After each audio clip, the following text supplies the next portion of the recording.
Informaticiens, préparez-vous. Nous avons besoin de vous. Lors des crises, vos compétences sont nécessaires. D'abord, il faut préciser comment se déroule une crise informatique et la continuité de l'activité que nous devons assurer. Quand la crise se déclenche, l'alerte est donnée à toute vitesse. L'incident et son impact sont analysés pour déterminer si on passe à la phase suivante. La durée de cette phase se compte en heures. Il faut agir vite. Vient ensuite la phase de désastre, au cours de laquelle les services informatiques sont perturbés. On travaille alors à rétablir la situation. C'est à cette étape que les plans de continuité de l'activité, ou Business Continuity Plan, et de reprise de l'activité, ou Disaster Recovery Plan, sont mis en place. La durée de cette phase se compte en jours. La troisième phase est celle de la reconstruction, aussi appelée phase dégradée. Les différentes applications sont redémarrées entre 5 et 20 jours après le début de la crise, selon leur criticité. La durée est ici comptée en semaines. La quatrième phase est celle du retour à la normale pour les utilisateurs. Toutes les applications et équipements touchés sont de nouveau opérationnels. Ici aussi, on compte en semaines. La cinquième phase est l'étape de fin de la crise. Elle marque la continuité de l'activité sur une durée comptée en semaines. On termine les dernières réparations sur les équipements et systèmes.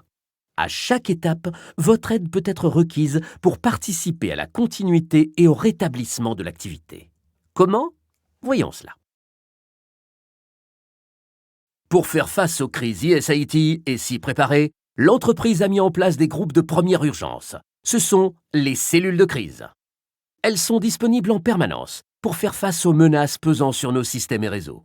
Leur but est de structurer et de manager l'organisation de l'entreprise avec une force d'action formée spécifiquement.